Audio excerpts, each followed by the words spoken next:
2024. Not even this year's schedule release. This is next year's schedule release. And there were some questions here because Oklahoma and Texas are joining the fray, and no one was really sure how the schedules were going to work out, blah, blah, blah. They had a live show on the SEC Network the other night, and they announced who's playing whom coming up this year. Any of these things jump out at you? Georgia's got a interesting schedule because everyone complains that they don't have – like Georgia actually only has 3 home games of the SEC team because the Florida is a neutral site. Yeah. But Georgia also has an away game that year against Clemson, but it's in Atlanta. So people say, well, that counts as a home game. I haven't dug deep into it. However, I do think it's awesome. I just think it's awesome to see Texas and Oklahoma on everybody's schedule. It's cool. Yeah, Georgia has to play at Texas for the first time since like 1950-something. The other thing that's cool is I was thinking about getting my Vanderbilt season tickets back for this year. I saw that. Yes, I thought of you when I saw just when I saw Tennessee on the schedule. And then I was like, Alabama's on the schedule. Texas is on the schedule. Texas, Alabama, and South Carolina. So that's why Vanderbilt's trying to hurry up and refurbish their stadium. I would guess so. Yeah, to be ready by this season because I mean that's a killer home schedule. If you're a Vanderbilt season ticket holder like myself. Oklahoma's got Alabama, Tennessee, Texas, Auburn, and LSU.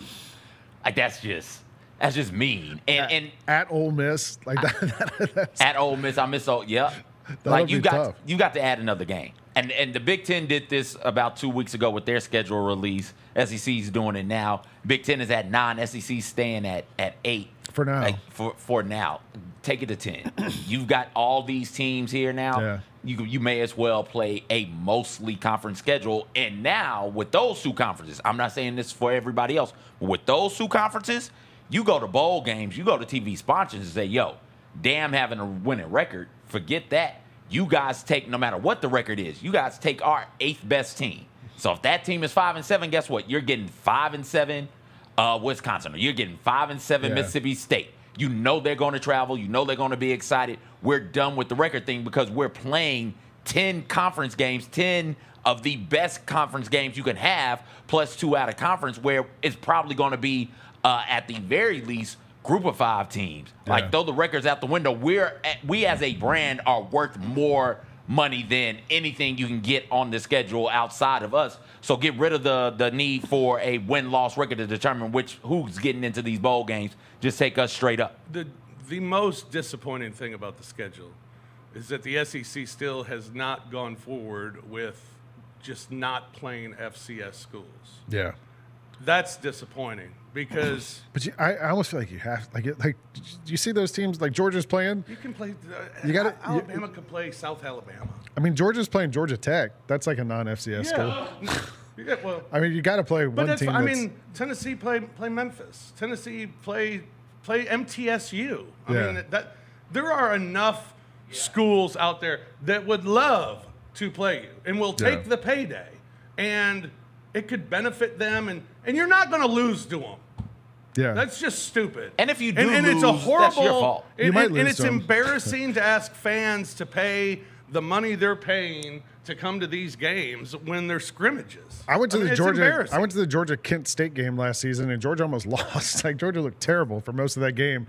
Managed to win it at the down the stretch and won by a couple touchdowns, but it was not close. It was not supposed to be a close game, and it turned out to be a close game because those teams get up for playing against your school. One thing about this schedule release I want to point out, in the NFL now when it's schedule release day, teams put out these graphics that are like all amazing. Did you see what Mississippi State put out for their schedule release? I did.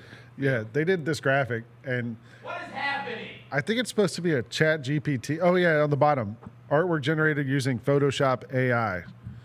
But what's the Georgia Bulldog going on there? That's creepy. Why is Texas A&M just a random thumb? And why is Tennessee an orange? I mean, I get it that it's their color, but don't they have a dog mascot? They're the Vols. Yeah. And they have the little dude with the coon hat. I also like that the Florida Gator is wearing jorts. Of course, because Florida. Like that's Florida. That's pretty That's funny. pretty good. Yeah.